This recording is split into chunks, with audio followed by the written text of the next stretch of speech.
Graças a Deus. Eu cumprimento o povo de Deus na paz do Senhor e os diletos ouvintes, irmãos em Cristo, estudiosos da palavra de Deus, com a paz do Senhor Jesus. Dizer para os irmãos que é motivo de bastante alegria por mais esse trimestre que estamos iniciando uma nova revista onde falaremos a respeito do corpo de Cristo. O título da leitura é O Corpo de Cristo, Origem, Natureza e Vocação da Igreja no Mundo. É o nosso trimestre. Falaremos 13 lições, tudo sobre o corpo de Cristo e o Cristo em si, a Igreja do Senhor Jesus. No trimestre passado falamos sobre missionário no campo, missionário em sua cidade, missionário em campo de batalha, enfim. Expusemos todas as dificuldades dos missionários, a chamada, e as ajudas que é necessário para que os missionários preguem o Evangelho. E nesse trimestre nós iremos falar sobre o corpo de Cristo, a origem, natureza e vocação da Igreja no mundo. Vamos estar louvando a Deus com louvor 432 da nossa harpa, para depois darmos início ao ensino desta noite. Você, prezada amiga, irmã em Cristo, se tiver com a revista, ou se não a própria Bíblia mesmo, acompanhe-nos, nos ajudando. Vamos ao hino 432.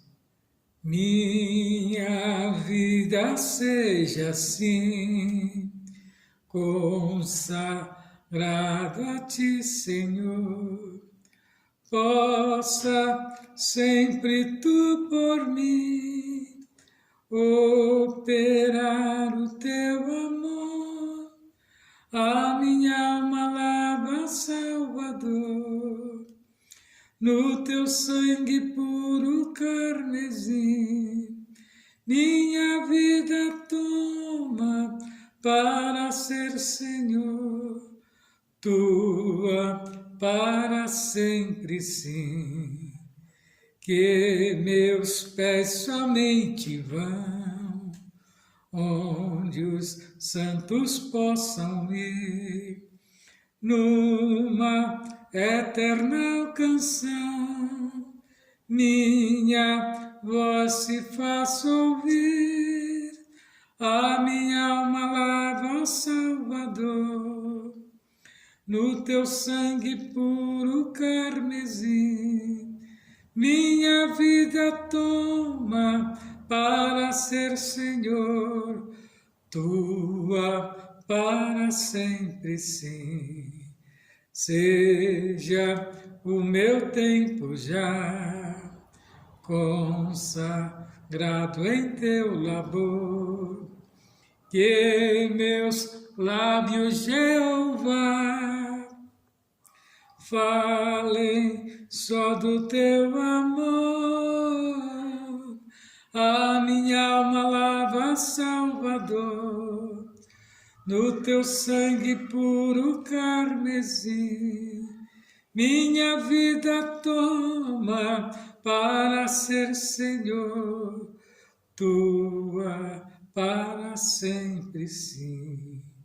Toma, Deus, o meu querer, faze o Teu, ó Salvador, hoje habita no meu ser, enche-me do Teu fervor, e a minha alma lava, Salvador, no Teu sangue puro carmesim, minha vida toma para ser, Senhor, Tua para sempre, sim.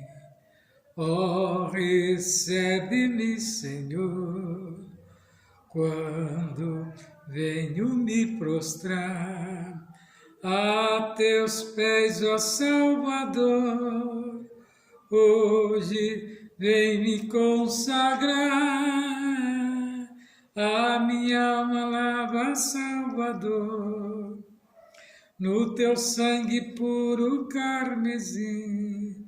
Minha vida toma para ser Senhor, tua para sempre sim. Graças a Deus, pois o Senhor é muito bom.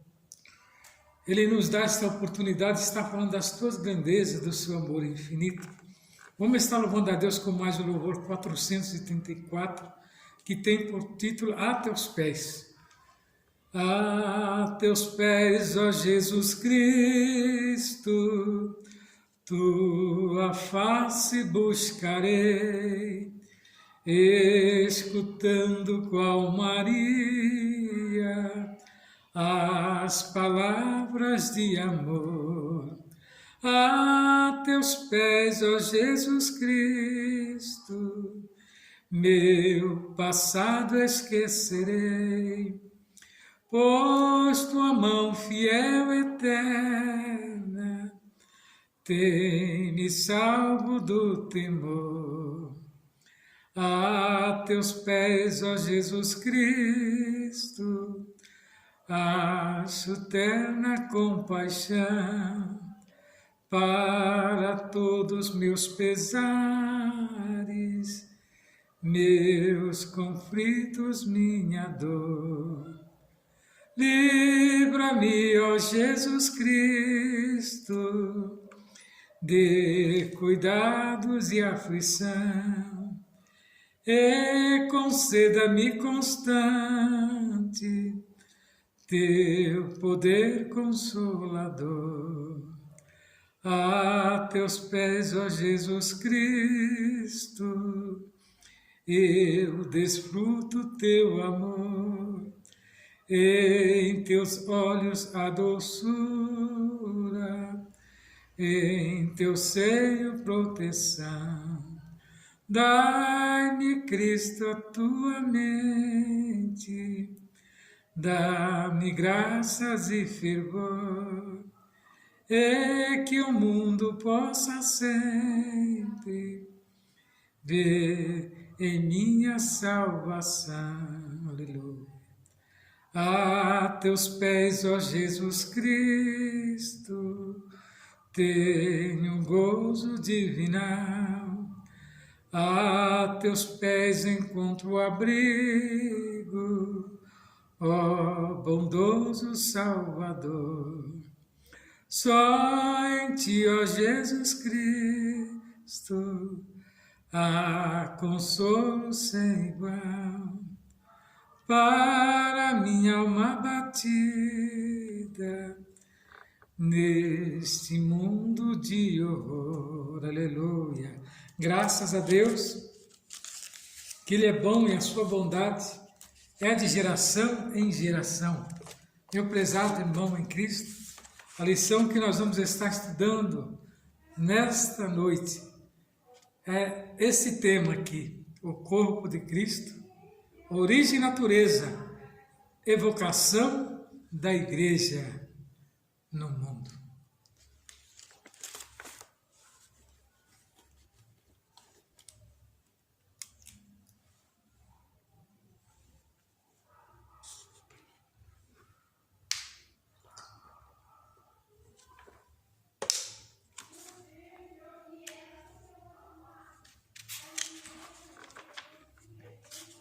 A lição de número 1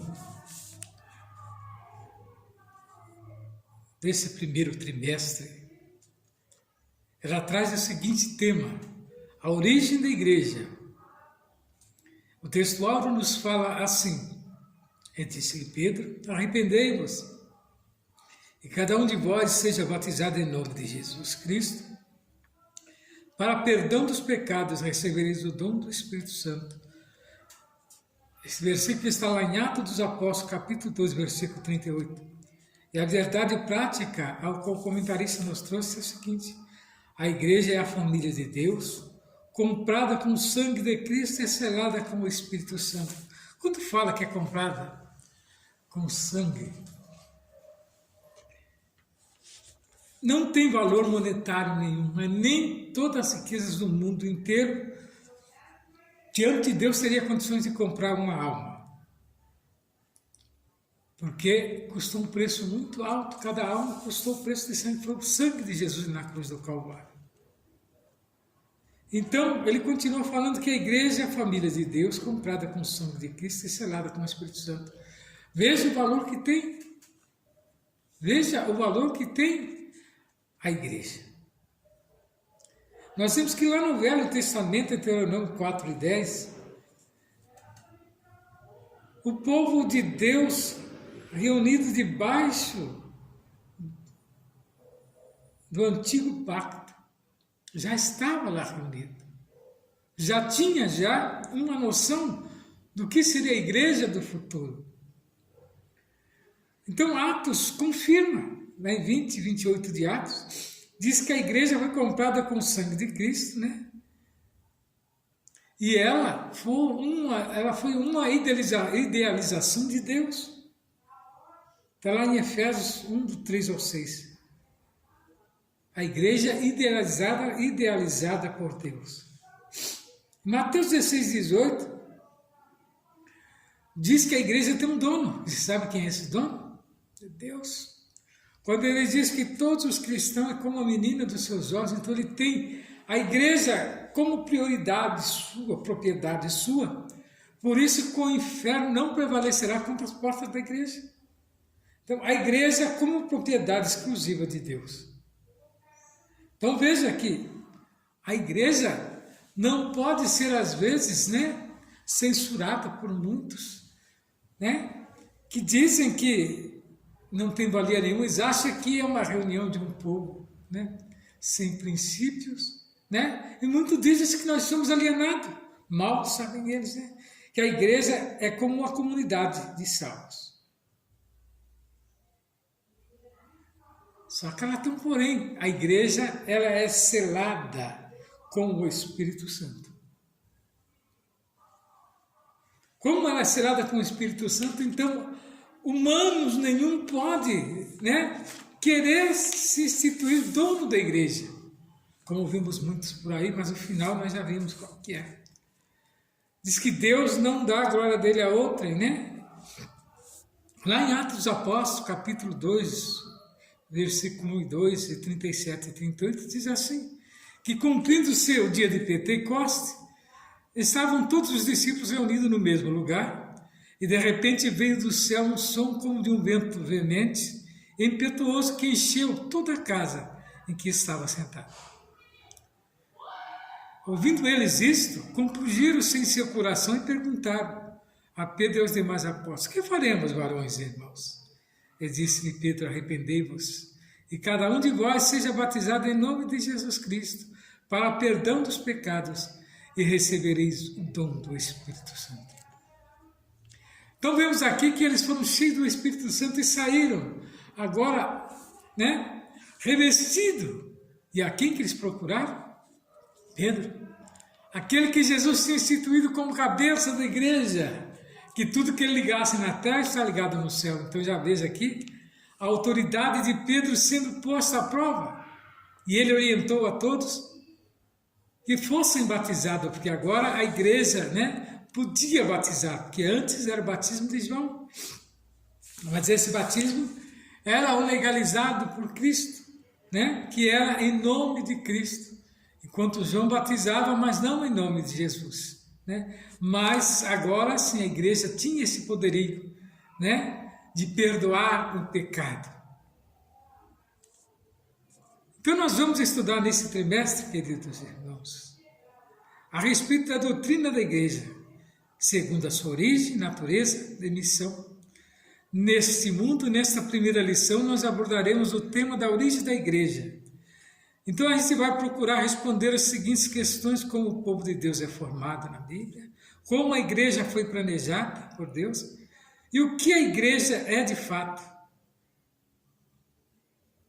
Então, veja que para tratar desses outros assuntos, contaremos com o pastor, né, o líder da igreja, pastor José Gonçalves, foi o que fez o comentário, né, do Piauí. Ele é mestre em teologia, graduado em filosofia, escritor de diversas obras, editada pela CPAD. Então nós vemos que o objetivo da lição é descrever a trajetória do povo de Deus na Bíblia e na história.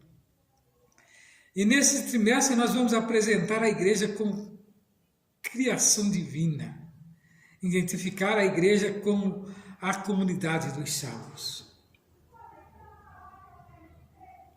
Então nós vemos que uma das imagens bíblicas mais interessantes a respeito da igreja, ela pode ser contemplada a partir desta expressão, corpo de Cristo. Tal expressão revela que a igreja não é uma mera associação, mas uma instituição orgânica, divina, que foi estabelecida pelo próprio Deus. Então, nós que fazemos parte desse corpo, sentimos, conscientemente, que nós somos parte deste corpo.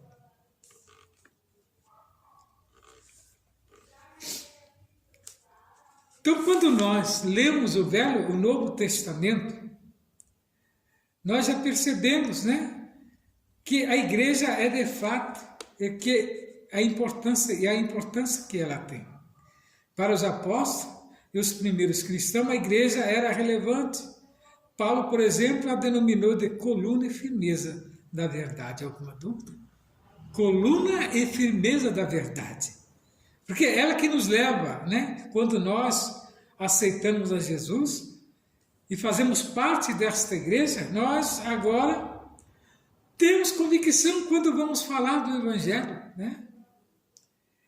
Está lá em 1 Timóteo 3,15. Pedro chamou de geração eleita, lá em 1 Pedro 2,9. Nesta lição nós mostraremos que a Bíblia de fato revela sobre a igreja de Deus. E veremos que a igreja de Deus, longe de ser meramente uma associação de pessoas, é uma instituição divina.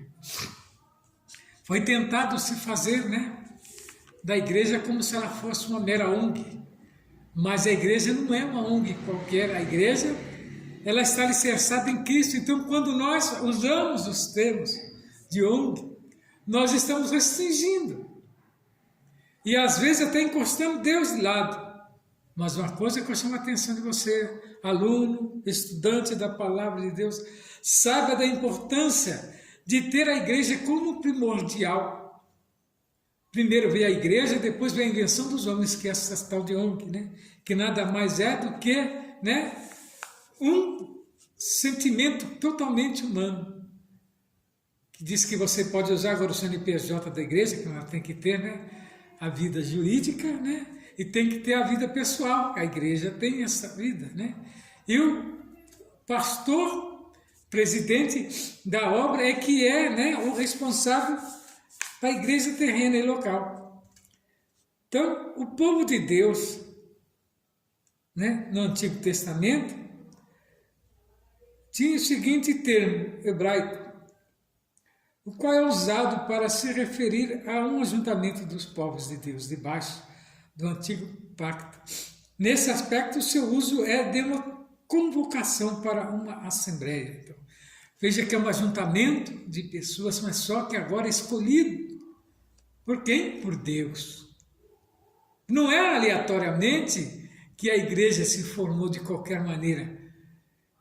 Aos olhos de muitos, eles acham que ali é um ajuntamento de pessoas, carentes, sem entendimento, mas engano, que a primeira coisa daquele que aceita Jesus é haver uma transformação em sua vida. Há uma renúncia das práticas antigas. Por isso que o adversário luta para impedir que o cristão vença. Mas a igreja ela tem esse poderio de agregar o homem, transformar ele. Entra de uma maneira, e ali ele é transformado, No decorrer do tempo que ele vai se firmando, Deus vai trabalhando e o Espírito Santo vai convencendo dos seus erros e ele vai mudando de vida. Quantos testemunhos de muitos, que não vieram todos, atrapalhados, sem condições nenhuma. E ali na igreja foi restaurado e hoje são pregadores da palavra de Deus. desta forma, qual é descrito como o povo reunido. Lá em Deuteronômio 4:10, se diz a congregação do povo. Multidão, lá em 1 Samuel 17:47, congregação. 1 Reis 8:22, congregação de Israel. 1 Crônica 3:2, e grande ajuntamento, lá em Neemias 5, verso 7. O termo Kaal, portanto, no contexto do Antigo Testamento, se refere a Israel étnico, uma nação que se juntava ou reunia tanto com fins culticos ou não. Então, o ajuntamento do povo de Israel sempre estava ali, porque era sempre lido, né?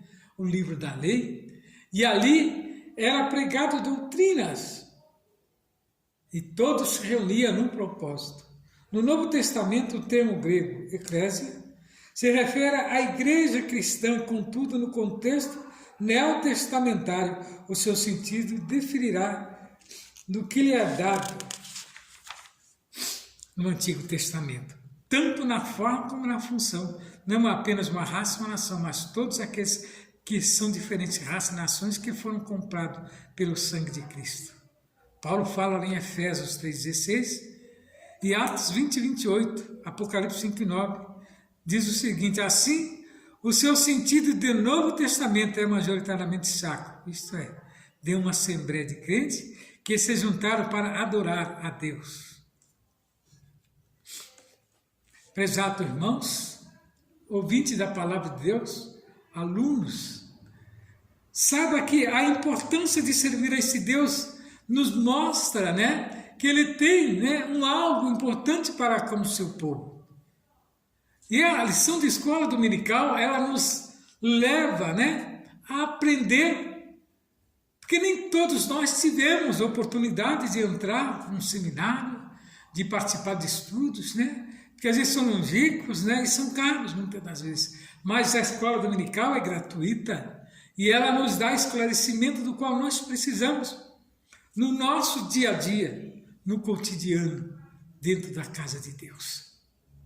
É a importância que Deus tem com o seu povo, que Ele faz questão de que todos aprendam, né, a sua palavra, que todos aprendam, né, as Escrituras. Porque não é apenas um ajuntamento de pessoas, mas uma assembleia de crentes regenerados que reúnem para adorar a Deus. Então veja bem que não é comum reuniões numa igreja, que são todos homens que foram experimentados e trazidos pela vontade de Deus, desde quando abriu o seu coração para que Deus entrasse e fizesse morada. Então é um ajuntamento, a assembleia é um ajuntamento de crentes regenerados, transformados, né? Que reúne para adorar a Deus. Jesus, por exemplo, usou o termo eclésia como sentido exclusivo, o povo adquirido pelo seu sangue. Está lá em Mateus 16:18. Então nós vemos que dessa forma o uso paulino de eclésias, nas suas epístolas, designa sempre a comunidade dos salvos, e assim vemos Paulo saudando a igreja de 1 Coríntios. Lá em 1 Coríntios 1:2, ensinando a igreja, né, em 7:17 em 1 Coríntios, e disciplinando o uso dos dons na adoração. Então nós vemos aqui Paulo dando a diretriz à igreja, lá em 1 Coríntios 16:1. O cuidado com o que o apóstolo tinha, né, em direcionar a igreja.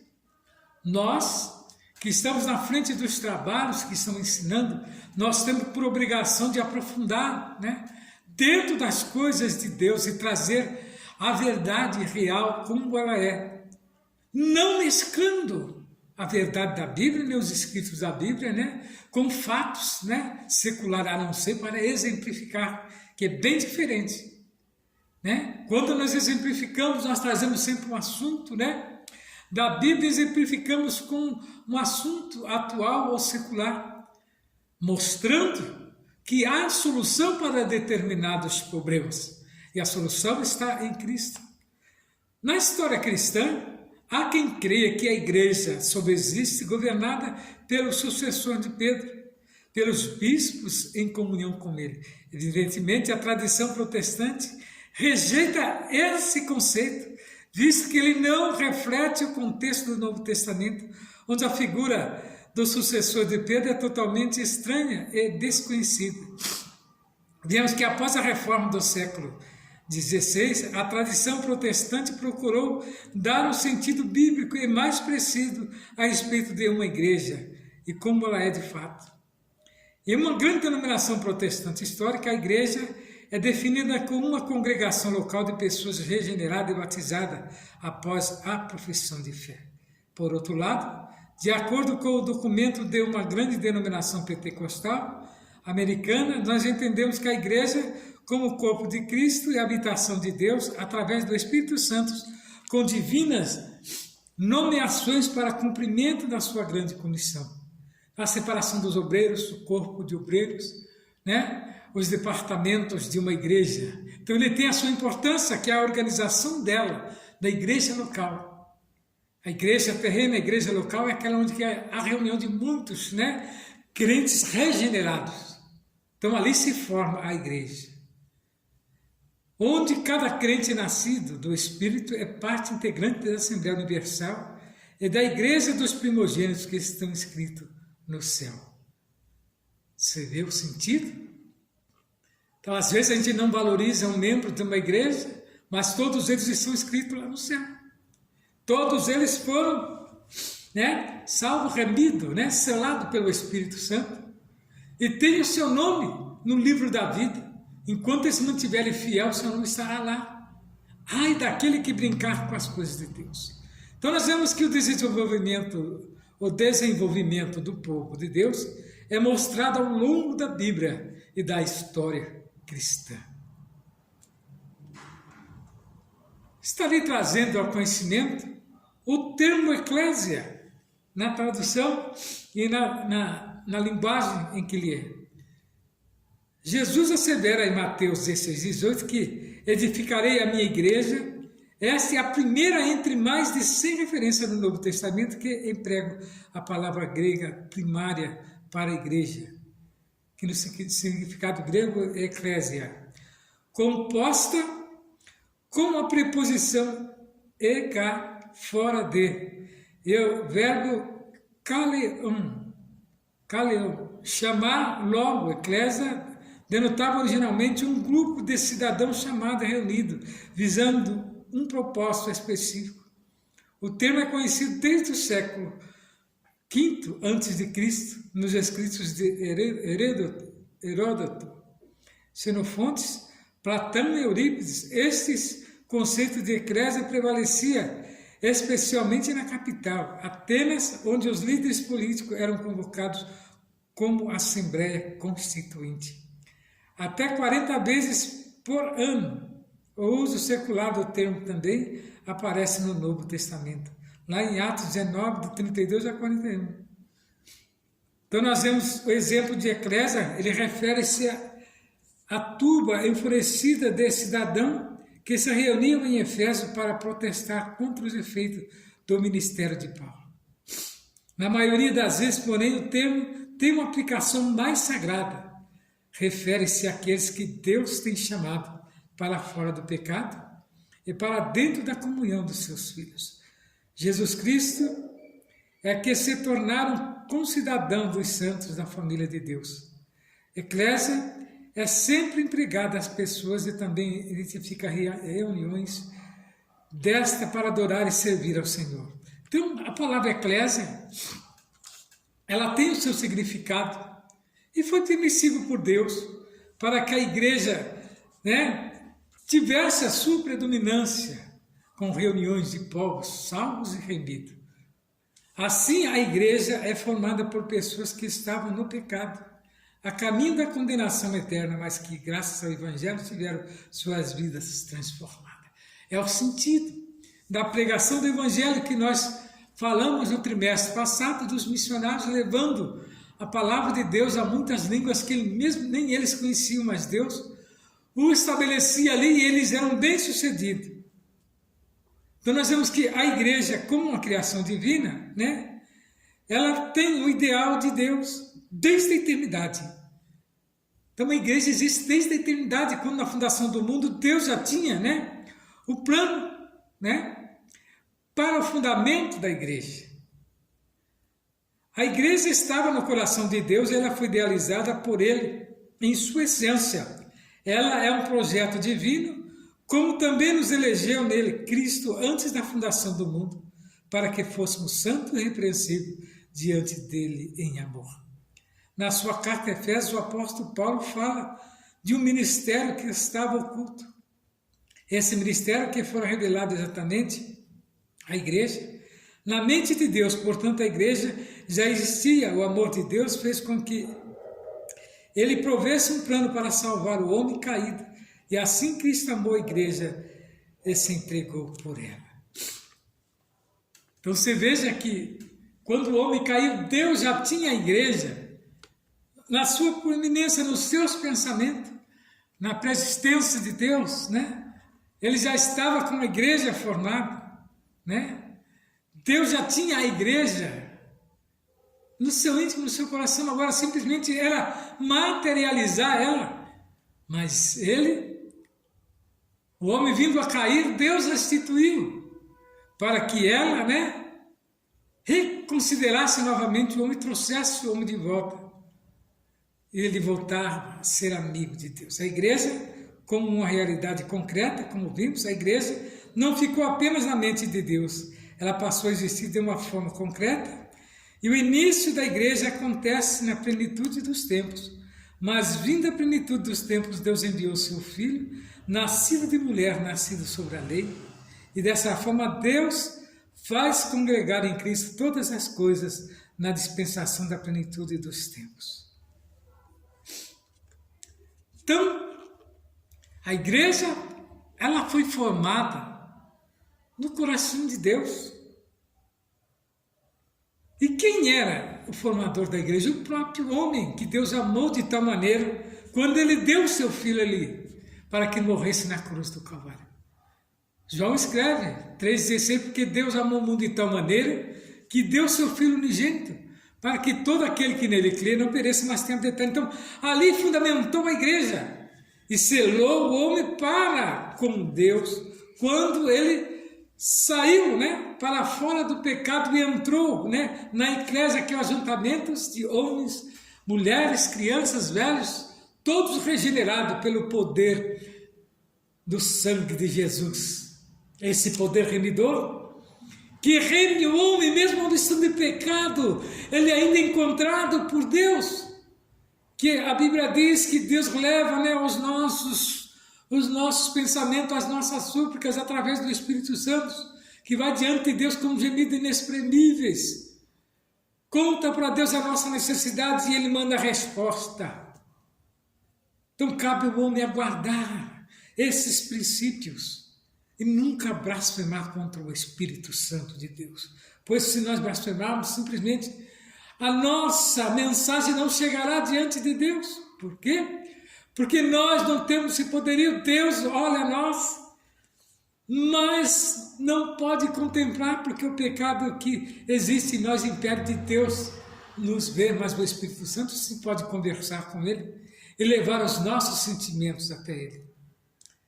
Então nós vemos aqui que a igreja do Pentecostes, depois do Pentecostes, nós vemos o apóstolo Lucas destaca que todos os dias acrescentava o Senhor à igreja aqueles que haviam de salvar. Então, meu prezado irmão em Cristo, amigo, Deus aponta quem Ele vai salvar. Então a igreja tem que estar ativa a isso, a perceber a necessidade. Nós, que somos crentes, cristãos em Cristo, nós temos que levar esta mensagem, né, através daqueles que precisam ser alcançados pela misericórdia de Deus. Dessa forma, a igreja que existia apenas no coração e na mente de Deus se tornava uma realidade concreta, quando o Espírito Santo é derramado no Pentecostes após a ressurreição de Jesus. Você vê que uma coisa casa-se com a outra, né? A igreja surgiu com o ideal de Deus na eternidade e tornou-se realidade concreta no Pentecostes.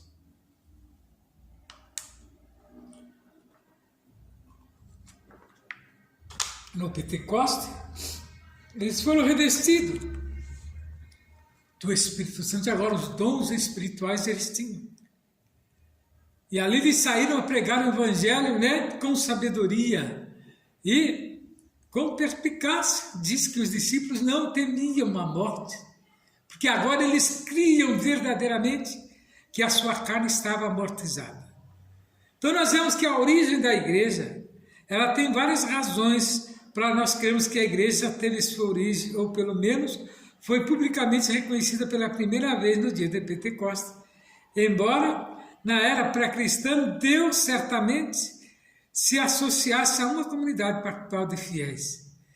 Não há evidências claras de que o conceito de igreja existisse no período do Antigo Testamento, ao citar expressamente a eclésia, pela primeira vez, Jesus falava de algo que iniciaria no futuro. É um verbo no futuro simples, não uma expressão de disposição ou determinação. Então, na condição do corpo de Cristo, é natural que a igreja dependa integralmente da obra concluída por ele na terra. A sua morte, ressurreição e ascensão é da vinda do Espírito Santo. Lucas não emprega eclésia no seu evangelho, mas a palavra aparece 24 vezes em Atos dos Apóstolos. Esse fato sugere que Lucas não tinha nenhum conceito da presença da igreja antes do período abrangido. Imediatamente após aquele grande dia em que o Espírito Santo foi derramado, os crentes reunidos da igreja começou a propagar poderosamente o evangelho, conforme fora predito pelo Senhor ressurreto em Atos 1:8. Então a igreja teve vida e conhecimento quando houve o derramamento do Espírito Santo. Então a origem da igreja se deu ali, quando eles saíram destemidamente, pregando o evangelho abertamente e sem medo algum, com as proibições, mesmo assim eles davam-se um jeito, e a palavra era pregada, e diz que o evangelho pregado todos os dias gerava almas para a obra de Deus. A igreja, como uma comunidade de salvos, ela é regenerada pelo sangue de Cristo. Nós vemos que no Pentecostes o apóstolo Pedro disse a todos que estavam ali: arrependei-vos e cada um de vós seja batizado em nome de Jesus Cristo, para perdão dos pecados. Com essas palavras o apóstolo Pedro estava dizendo como se dá o ingresso de uma pessoa na igreja, ou seja, por meio do arrependimento e do batismo. A igreja é uma comunidade cristã formada por pessoas regeneradas que fizeram pública a profissão de fé. O ingresso de alguém à igreja não se dá por adesão, mas pela conversão. E é exatamente esse o sentido da palavra grega. É por conversão, não por adesão. A palavra grega metanoia, traduzida aqui por arrependimento, significa uma mudança de mente. Então, metanoeo, mudança de mente. Assim, a igreja é formada por pessoas que estavam no pecado a caminho da condenação eterna, mas que, graças ao evangelho, tiveram suas vidas transformadas. Glória a Deus, Esse é o sentido de nós pregarmos o evangelho, mesmo debaixo de perseguição. Pessoa selada pelo Espírito Santo. Já foi dito que a igreja tem sua origem no dia de Pentecostes, por meio do Espírito Santo de Deus. Somos batizados no corpo de Cristo. A igreja, então, passamos a fazer parte dela, e é exatamente isso que o apóstolo Paulo diz aos Coríntios na sua primeira carta. Pois todos nós fomos batizados em um Espírito, formando um corpo, quer judeu, quer grego, quer servo, quer livre. Todos temos bebido de um Espírito. O batismo de Cristo é do Espírito Santo. O apóstolo Pedro, que exortou aos presentes no dia de Pentecostes a se arrependerem, também disse: receberei o dom do Espírito Santo.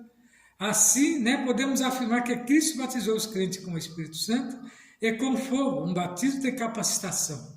Enquanto o Espírito os batizou no corpo de Cristo, um batismo se iniciava formando a igreja. Graças a Deus.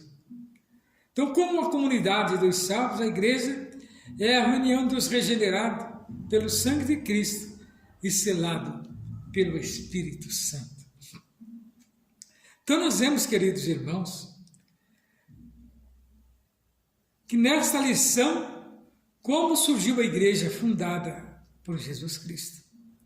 Ela existiu primeiramente no plano de Deus e até se estabelecer no Novo Testamento, após a morte e a ressurreição de Cristo, e a infusão dos cristãos no corpo de Cristo por meio do Espírito Santo.